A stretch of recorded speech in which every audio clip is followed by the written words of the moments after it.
जय हिंद मेरे प्यारे दोस्तों। चलिए आइए, तो आपका हम लोग की सीरीज के पार्ट 2 में आप सबों का स्वागत है। हम लोग जियोग्राफी जो कंटिन्यू कर रहे थे, इंडिया फिजिकल जियोग्राफी, तो उसके पार्ट 2 में आप सबों का बहुत बहुत स्वागत है। हम लोग सबसे पहले तो इंट्रो देना चाहेंगे, हम लोग देख क्या रहे थे। हम लोग इंडिया का जो है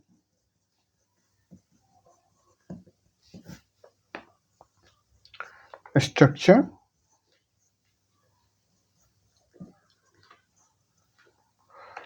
and physiography and it's physiography पे नज़र बनाए हुए थे। तो पार्ट 1 हम लोगों ने देखा था, जिसमें हम लोगों ने जियोलॉजिकल रीजन्स को 3 कैटेगरी में डिवाइड किया था। ठीक है, जियोग्राफिकल रीजन को, जियोलॉजिकल रीजन को 3 रीजन में डिवाइड किया था, जिसमें पहला था द पेनिनसुलर ब्लॉक। कौन था? The peninsular block. ये चैप्टर जो है ना, समझिए तो रीढ़ की हड्डी है, क्योंकि इसमें बहुत सारे ऐसे कंसेप्ट छुपे हुए हैं जो हर बार एग्जाम में आते हैं। तो अब जब हम लोग पढ़ेंगे इसमें, ये चैप्टर 2 है मुख्य रूप से ज्योग्राफी का, क्लास 9th और 11th का, तो इससे क्वेश्चन बनते हैं। तो अब जो भी हो, थोड़ा ध्यान से पेन पेपर लेके बैठिए और समझिए इन चीज़ों को जो मैं बताने जा रहा हूँ। तो इसमें सबसे पहले जो बात करें, अगर हम लोग इसके फॉर्मेशन का बात करते हैं, ठीक है, फॉर्मेशन का बात करें तो ये कैम्ब्रियन पीरियड का है। ओके, किस पीरियड का हुआ ये कैम्ब्रियन पीरियड का होता है। ओके, अब आइए थोड़ा सा हम इसके अब बाउंड्री को जान लेते हैं। पेनिनसुलर ब्लॉक आखिर इसका बाउंड्री कहाँ से कैसे है, क्या है। ठीक है, हम लोग पहले इसको समझ लेते हैं ऐसे नॉर्मल चैट के थ्रू, मतलब बोर्ड पे, देन हम लोग इसको मैप के थ्रू समझेंगे। ओके, जैसे चैप्टर 1 में हम लोग मैप के थ्रू किए थे, वैसे ही इसमें मैप के थ्रू देखेंगे। ज्योग्राफी जनरली मैप से करने वाला सब्जेक्ट है, तो आप लोग कहीं भी रहिए, मैप को सामने रखिए जब पढ़ रहे हो ज्योग्राफी। तो आइए, इसका हम लोग जो नॉर्दर्न बाउंड्री है, इसका जो नॉर्दर्न बाउंड्री है, ओके, कौन सी बाउंड्री? Northern boundary. तो वो इरेगुलर है, मतलब कोई उसका फिक्स एंड शेप साइज नहीं है, तो वो इरेगुलर शेप एंड साइज में वो आता है। ओके, वो fix and shape and size में आता है। तो आइए, तो अगर इसके नॉर्थ में देखा जाए, अगर हम लोग इसके नॉर्थ में देखते हैं, तो नॉर्थ में जो है, जो रन ऑफ कच्छ है, एक कच्छ से शुरू होता है, कच्छ से शुरू होता है, तो वहीं राजस्थान के पास में कच्छ से शुरू होता है। ओके, और ये फिर अरावली रेंज होते हुए, दिल्ली होते हुए, कच्छ, देन अरावली रेंज हो गया आपको, देन दिल्ली, फिर यमुना के पैरेलल जाती है ये दिल्ली में जो यमुना जी हैं उनके पैरेलल जाएगी। ओके, उनके पैरेलल जाते हुए ये गंगा को क्रॉस करते, देन राजमहल हिल्स के पास वो डेल्टा बना लेती है, जाती है, देन झारखंड में एंट्री लेगी, और झारखंड में राजमहल जो हिल्स है वहाँ पे जाके अपना डेल्टा बना लेती है। ओके, रुकिए, इस बार इसको फिर से एक बार थोड़ा स्पेस कम होने की वजह से पहले थोड़ा स्पेस बना लेते हैं, देन फिर इसको डील करते हैं।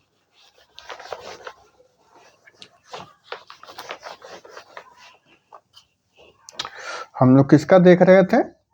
द पेनिनसुलर ब्लॉक का, पेनिनसुलर ब्लॉक का। तो जान गए हम लोग कैम्ब्रियन पीरियड में थी। ठीक है, उसके बाद ईस्ट में जो है ये कच्छ, गुजरात के समीप, गुजरात और राजस्थान के समीप जो है। देन सॉरी ये वेस्ट में, ईस्ट में जाएगी झारखंड की ओर, मतलब इसका जो बाउंड्री है वेस्ट में कच्छ से होते हुए ये दिल्ली जाएगी, वहाँ यमुना गंगा से मिलते हुए झारखंड के पास से ये फिर वहाँ से मूव हो जाती है। ओके, तो वहाँ राजमहल हिल्स के पास जाएगी और वहाँ जाके झारखंड में कहाँ जाती है, राजमहल हिल्स, और वहाँ से फिर ये डेल्टा बना लेती है, बे ऑफ बंगाल में उससे पहले ये डेल्टा बनाती है। तो वो जो एरिया है वो पेनिनसुलर ब्लॉक का है। ओके, और अगर नॉर्थ ईस्ट की ओर देखें इसका, ये तो वेस्ट और ईस्ट का बता दिया, और नॉर्थ ईस्टर्न देखें इसका, तो कार्बी एंगलोंग जो प्लेट्यू है मेघालय में, मतलब मुख्य रूप से समझिए तो मेघालय में इसका एक्सटेंशन है। मेघालय में कहाँ कार्बी एंगलोंग, ओके, कार्बी एंगलोंग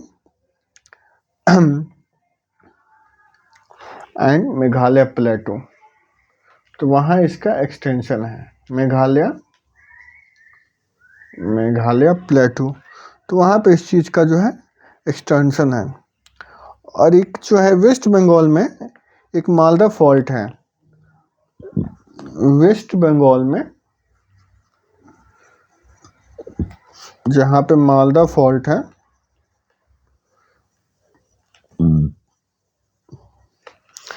तो ये नॉर्थ ईस्टर्न पार्ट को जो है क्या करती है, separate the north eastern part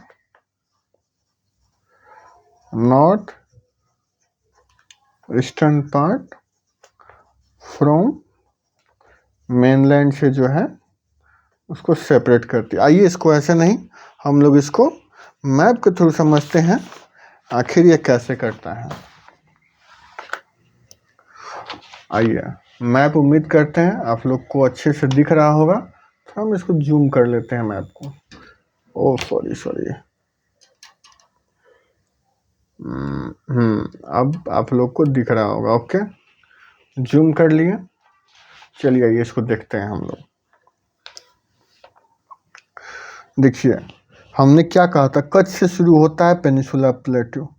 okay, कहाँ से शुरू होता है, कच्छ, रन ऑफ कच्छ से शुरू होते हुए यहाँ दिल्ली, देखिए ऐसे है, ऐसे जाएगा दिल्ली से होते हुए बांग्लादेश आता है। नॉर्थ ईस्टर्न के एरिया जो मेघालय वाला जो एरिया है, ओके, तो यहाँ कार्बी एंगलोंग मेघालय प्लेटू जो है उसको कवर करते हुए ऐसे आता है बांग्लादेश के पास से। यहाँ पे जो आप एरिया देख रहे हैं बांग्लादेश का, इसको हम लोग मालदा फॉल्ट कहते हैं। क्या कहते हैं इसको, मालदा फॉल्ट। ये मालदा फॉल्ट क्या करता है, नॉर्थ ईस्टर्न जो स्टेट है उसको सेपरेट करता है मेनलैंड से। ठीक है, तो ये इसका मुख्य रूप से ये इसका एरिया हो गया। तो यहाँ पे मालदा फॉल्ट के पास में राजमहल हिल्स है। ठीक है, तो यहीं से ये गंगा नदी के साथ मिल जाती है और फिर यहीं से इसको जो है सेडिमेंट्स मिलते हैं और प्लेन बनता है। तो मुख्य रूप से इसका यही एरिया है। ये वाला कच्छ से शुरू होता है, वेस्टर्न फ्लैंक फिर ईस्ट में जाएगा, ईस्ट में दिल्ली में जाएगा, देन नॉर्थ ईस्टर्न में मूव करेगा मेघालय के, फिर मेघालय से मूव कर जाएगा। तो ये पार्ट मुख्य रूप से जो बीच वाला जो पार्ट होता है डिक्का, तो उसको हम लोग पेनिनसुला प्लेट्यू कहते हैं। ठीक है, पठार भाग। और ये बना किससे, सेडिमेंट से बना है।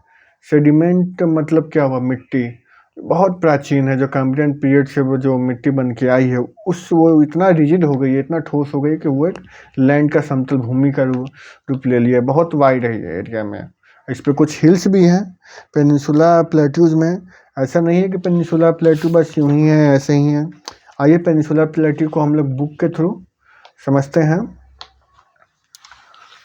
या फिर बुक के थ्रू नहीं, हम आपको लिख के बताते हैं। उसके थ्रू क्या होगा कि आपको बहुत आसानी होगा, क्योंकि हम अपने कंटेंट में बहुत सारा कुछ ऐड ऑन किए हैं, तो उससे आपको समझने में काफ़ी सहूलियत मिलेगी।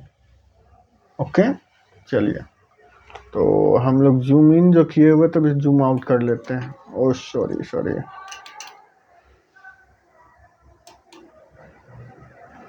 चलिए आइए शुरू करते हैं हम लोग।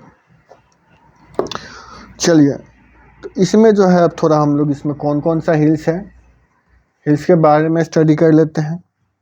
आखिर पेनिनसुला ब्लॉक जो है उसमें हिल्स कौन कौन से आता है ये भी इम्पोर्टेंट है, क्वेश्चन भी आता है।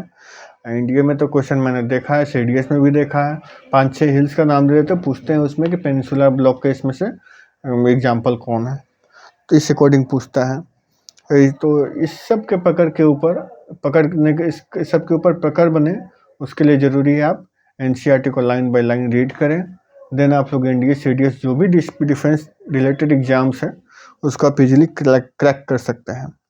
तो आइए, जिसमें हिल्स है तो मुख्य रूप से कहा जाता है अरावली हिल्स आ जाता है। कौन सा हिल्स आ जाता है? अरावली हिल्स आ जाता है। देन आ जाता है नल्ला मल्ला हिल्स। देन आ जाता है नल्ला मल्ला हिल्स। इसके बाद जो है आ जाता है जवारी हिल्स।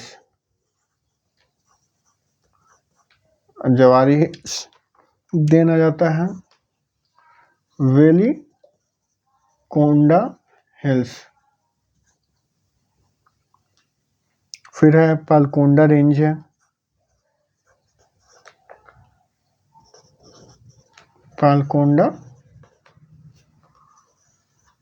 पालकोंडा रेंज है एंड महेंद्रगिरी हिल्स इटिशे।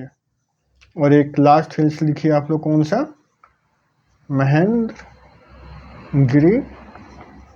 हिल्स। और इसके अलावे भी बहुत सारा है, इसमें कई सारी वैलीज भी मिल जाती हैं। अब वो वैलीज कौन कौन सी हैं? तो जो रिफ्ट वैली होती है, rift valley, sorry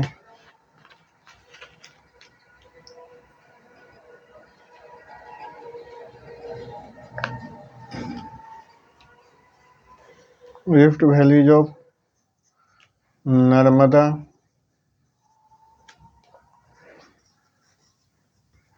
Tapi and Mahanadi. ठीक है, तापी हो गया, महानदी हो गया,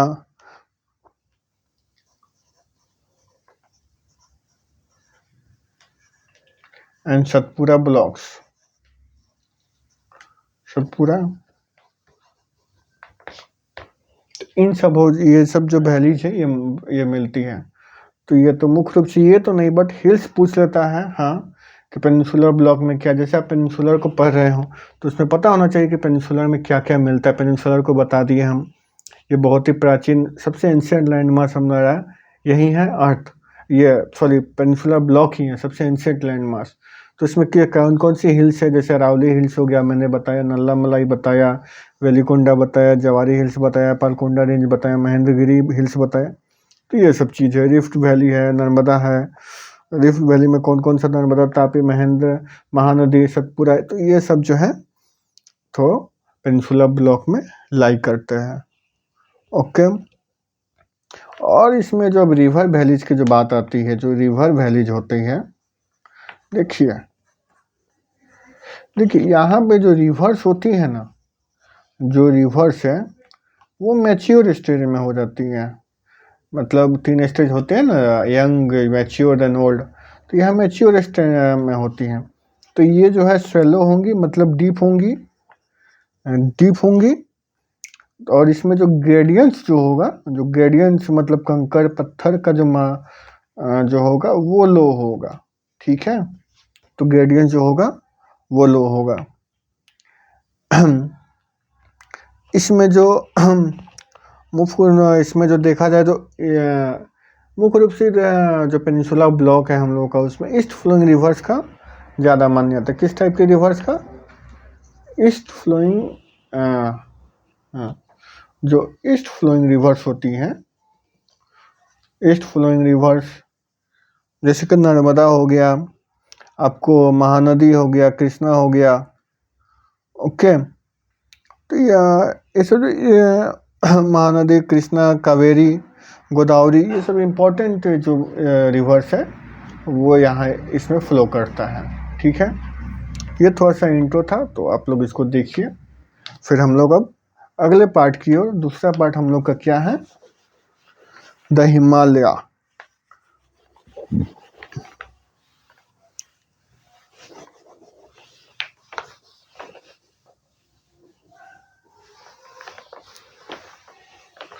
चलिए,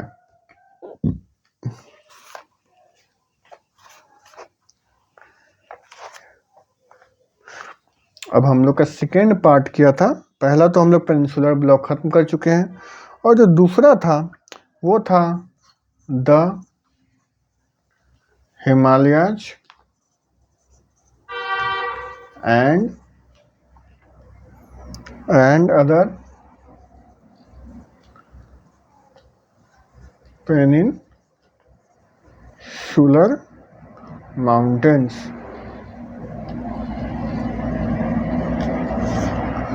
अब ये दूसरा पार्ट था किसका, जियोलॉजिकल रीजन का, जिसको 3 भाग में हम लोग बांटे थे। तो पहला पार्ट पढ़ चुके हैं पेनिनसुलर ब्लॉक, और दूसरा है Himalaya and other peninsular mountain. Okay, तो इसकी पहली खासियत तो ये है, ये सबसे यंगेस्ट यही है। ओके, यंगेस्ट है सब में, वीक है एंड फ्लेक्सिबल है, because here endogenic and exogenic force works। Okay, ये और इसका जो दूसरा फंक्शन, ये तो रिजिड है।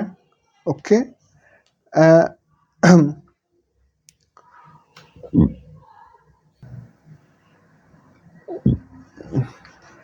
अगर इसको हम लोग पेनिनसुला ब्लॉक के से कंपैरिजन करें तो ये वीक है, और वो जो था रिजिड था, स्टेबल था। ये स्टेबल नहीं है, ये अनस्टेबल है। ये जो है स्टेबल नहीं है, ये अनस्टेबल है, क्योंकि हर एक साल जो है ना कुछ सेंटीमीटर ये ग्रो कर रहा है, हर सेंटीमीटर हर साल कुछ ना कुछ, इसी से इसको अनस्टेबल बोला गया है।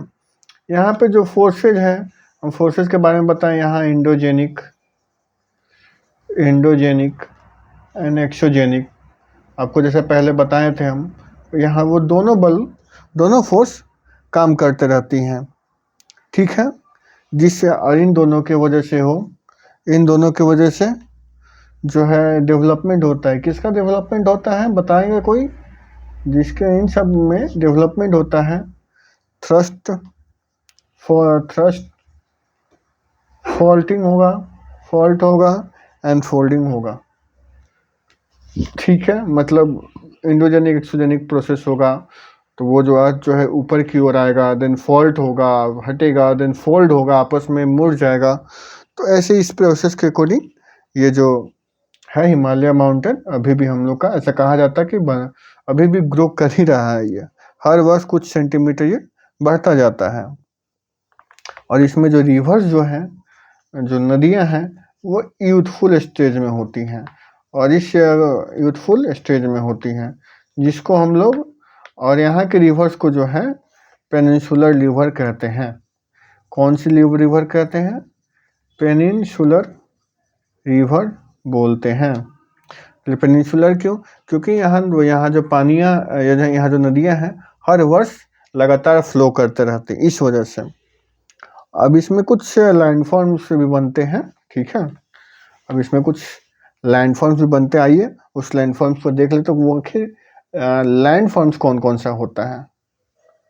ओके, लैंडफॉर्म्स को हम लोग जान लेते हैं। तो इसमें लैंडफॉर्म जो बनता है, एक तो जॉर्ज बन जाता है, इसमें वी शेप्ड वैलीज बन जाता है, वी शेप्ड वैलीज बन जाता है, रैपिड्स वाटरफॉल, रैपिड्स बनेगा, देन वाटरफॉल्स बनेगा, वाटरफॉल्स ईटीसी जो है ये सब बनता है।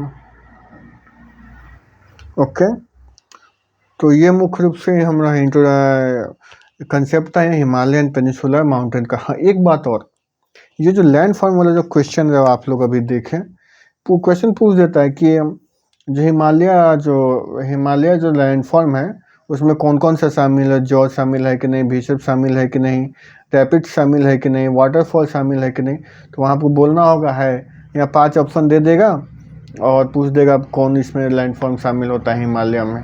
वेरियस टाइप ऑफ लैंडफॉर्म होते हैं, तो उसको हम लोग आगे और पढ़ेंगे। किधर पढ़ेंगे? जब फंडामेंटल फिजिकल जियोग्राफी पढ़ेंगे तब पढ़ेंगे इस चीज़ को, ठीक है। तो ये चीज़ था। अब आइए, अब हम लोग का जो तीसरा पार्ट है उसको कंप्लीट करते हैं।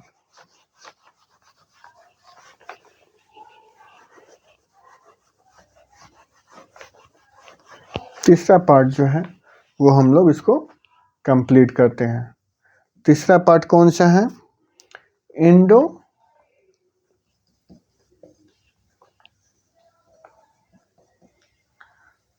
गंगा ब्रह्मपुत्रा प्लेन। ये तो फेवरेट टॉपिक है एग्जाम का, किसी भी एग्जाम में ये यहाँ से क्वेश्चन तो डेफिनेटली बनना ही बनना है, ना का सवाल ही ना है। इंडो गंगा ब्रह्मपुत्रा प्लेन, और हम लोग का जो नॉर्दर्न प्लेन, जो पेनिनसुला आप लोग जो देख रहे हैं, पेनिनसुला ब्लॉक जो पढ़े हैं, जो फिर रिजिड है अपने आप में ही, जो वाइड है, वो सब इन तीनों का देन है। इन तीनों से जो है इंडो गंगा ब्रह्मपुत्रा प्लेन से ही जो है वहाँ का जो सेडिमेंट्स लाती है और वहाँ ला के जमा करती है, जिस वजह से हम लोग का पेनिनसुलर ब्लॉक का निर्माण हुआ है, फॉर्मेशन हुआ है। ओके, चलिए आइए अब इसको डिटेल में हम लोग डील करते हैं। चलिए हम लोग अब पढ़ेंगे Indo Ganga Brahmaputra plain. Okay, Indo का मतलब आप सब हम समझ रहे होंगे, आप लोग थोड़ा कंफ्यूज हो रहे होंगे, बट इसका मतलब होता है इंडस। अब इंडस, गंगा, ब्रह्मपुत्रा, इस सब के बारे में जब हम लोग रिवर्स पढ़ेंगे तो वहाँ डिटेल में जानेंगे। हालांकि इसके पीछे इसमें ज़्यादा कुछ नहीं, इसमें बस इतना समझिए आप, इसके पीछे एक स्टोरी है, स्टोरी को समझ जाइए। करीब 64 मिलियंस ईयर्स एगो, ठीक है, उस समय हिमालय का कोई नामो निशान नहीं था। तो उस समय जो है हिमालय का कोई नामो निशान नहीं था। तो उस समय ये तीनों नदियाँ फ्लो किया करती थी। तो इन तीनों नदियों का जो सेडिमेंट्स है ना, उनसे बना है कौन? हम लोग का हिमालय। थर्ड फेज में जो है हिमालय का, हम लोग का हिमालय जो माउंटेन है उसका फॉर्मेशन होता है। कब होता है? 64 मिलियन वर्ष पहले, ठीक है। इसमें जो सेडिमेंट जो है, इन तीनों का जो सेडिमेंट है, जो पेनिनसुला रिवर्स होता था, जो ऊपर की ओर से आता था, तो इन सब के बीच में जो क्रैक्स होता था, जहाँ से नदियाँ काटती थी, जैसे कि एक पतली सी, मानिए इसको यह देख लीजिए, यहाँ से फ्लो करती थी, तो यहाँ से फ्लो करना बंद कर दे, अब यहाँ सेडिमेंट्स आके जमा कर दी। नदियाँ जब ऊपर से फ्लो करती हैं तो सेडिमेंट्स लेते आती, तो यहाँ सेडिमेंट जमा करते गई, करते गई, तो ये सेडिमेंट जो है बड़ा होकर के हिमालय का रूप ले लेता है। ये करीब 1000 से 2000 के मीटर के रेंज में ये आता है, ठीक है। तो इसके पीछे बस यही छोटा सा कहानी था। तो यही इंडो गंगा ब्रह्मपुत्रा प्लेन कहलाया, जिसका जो हम लोग हिमालय देखते हैं वो इसी का रिजल्ट है, ठीक है। चलिए, ओरिजिनली देखा जाए तो इसमें मैक्सिमम डेवलपमेंट होने के पीछे एक जियोसिंक्लिनिकल डिप्रेशन का है, ठीक है, जियोसिंक्लिनिकल डिप्रेशन। ओके, चलिए, तो इसके आगे के वीडियो हम पार्ट 3 में देखेंगे, नेक्स्ट वीडियो। तो पार्ट 3 में हम लोग फिजियोग्राफी को डील करेंगे। ओके, चलिए आइए हम लोग मिलते हैं पार्ट 3 में। तब तक के लिए जय हिंद, जय भारत, शुभ रात्रि।